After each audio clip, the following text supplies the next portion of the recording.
Welcome back to our channel where we bring you the latest news, analysis, and insights on global finance and markets. Did you catch what everyone online can't stop talking about?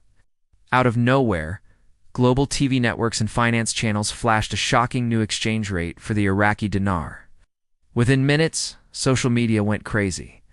People who've been holding on to their dinar for years started posting in Telegram groups, Facebook chats, and forums like it was the moment they'd been waiting for since 2003. Some even called it the big revaluation finally arriving. But before anyone jumps in to buy or sell, we need to pump the brakes and break this down. What really happened? Why did that number appear on your TV? And is this a legit financial shift? Or just another glitch that could cost people money if they'd not careful? Today, we're digging into it, all what viewers saw, what it could mean for dinar holders, and the facts that separate hype from reality. Yesterday's live financial broadcasts had people around the world doing double takes. Multiple major channels were showing real-time exchange rates when something strange happened. Right next to the IQD ticker symbol, instead of the usual number, a totally different rate popped up way off from Iraq's normal 130 dinars per dollar. For anyone watching, it looked like the dinar had suddenly jumped in value. Imagine sitting there watching TV and seeing a number that could instantly change the worth of your investment or savings. That's exactly what played out. And once those odd numbers appeared, the internet did its thing. Screenshots, recordings, and posts across every corner of social media within hours. The online reaction was instant and loud. Groups that had been quiet for months suddenly blew up with thousands of new posts. Phrases like "this is it" and "the RV has started" flooded comment sections and chat rooms. Some people even went live on social media to celebrate what they believed was a historic financial shift. Meanwhile, dinar sellers wasted no time pushing ads and hyping sales, telling investors this was the signal they'd all been waiting for. And while the excitement is easy to understand, we've seen enough history to know why caution is necessary. Broadcast errors and bad data feeds happen way more often than people realize. So before assuming this was proof of a revaluation, we need to really unpack how financial data feeds work, why mistakes like this pop up, and what the actual evidence says about Iraq's currency today. So how could something like this even end up on TV? Here's the deal. Financial networks don't type those exchange rates manually. They rely on automated data streams from big financial data providers. These feeds constantly push updates for stocks, commodities, and currency values. And yes, sometimes the numbers are wrong. Test data slips through. Old historical rates get pulled up by accident, or experimental inputs end up on a live screen. Usually, tech teams fix the issue quickly. But once a viewer snaps a screenshot or records a clip, the image lives online forever. When problems start, because even a 2-minute mistake can fuel weeks of rumors in a community desperate for confirmation of a revaluation. Now, for the people arguing this was real, here's their case. They point out that Iraq's central bank has been talking about currency reform for years. They highlight higher oil revenues, stronger financial reserves, and ongoing efforts to stabilize the economy. Some also mention discussions about removing zeros from the currency, which could technically boost the value. From that angle, this wasn't an accident. It was a test run, or maybe even a quiet signal. The theory goes that governments sometimes push updates early, or test systems live, and this could have been one of those "oops, the truth leaked" moments. For longtime believers, it felt like the first crack in the dam. But here's the thing. The other side of the argument is a lot stronger.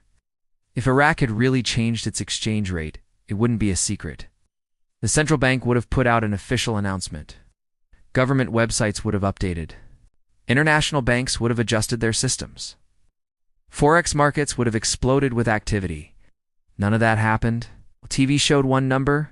Iraq's official sites still displayed the same old rate, 1,300 dinars per dollar. Banks stayed quiet. Bloomberg and Reuters didn't report a thing, and the IMF didn't blink. Real changes in currency values don't slide in under the radar. They're loud, global, and backed by a trail of official paperwork.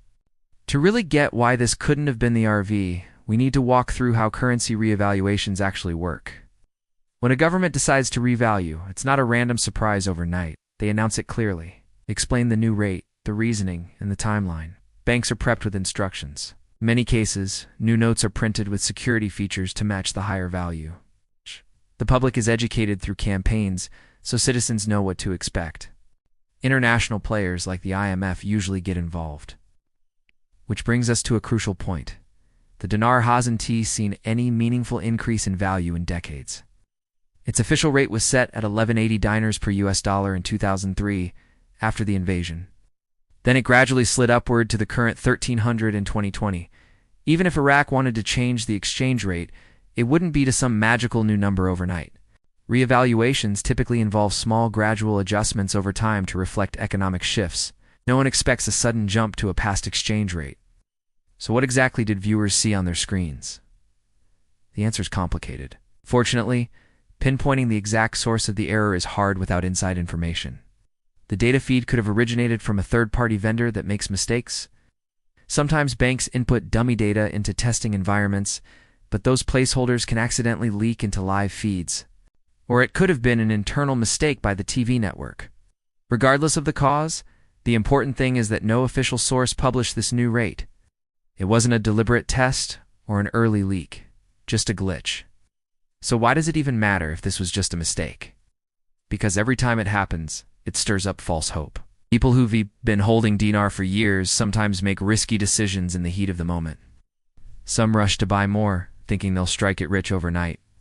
Others panic and sell, fearing they've missed out. Either way, it's emotional decision-making that can hurt financially. That's why it's critical to see these incidents for what they are. Errors, not signals. Smart investors never bet their money on a single TV broadcast. They wait for confirmation from multiple official sources before making moves. Big picture, though. Iraq still has a lot to sort out before the dinar could ever gain serious strength. Yes, there's progress, but the country faces political instability, corruption, and infrastructure challenges from power grids to water systems. Security issues aren't fully gone either. Oil is strong, but relying too heavily on one export leaves the economy fragile. To see a meaningful revaluation, Iraq would need a much more stable, diversified economy with strong institutions. Until then, talk of a sudden massive jump in the dinar's value isn't realistic. It's also time to clear up a big misunderstanding. Many people assume the dinar could go back to its pre-Gulf War value of more than $3 per dollar. But that's just not how it works. After 2003, Iraq replaced the old currency entirely. The bills we use today are not the same as back then, and the economic situation is totally different. Decades of war, sanctions, and instability changed everything. Hoping for an overnight reset to one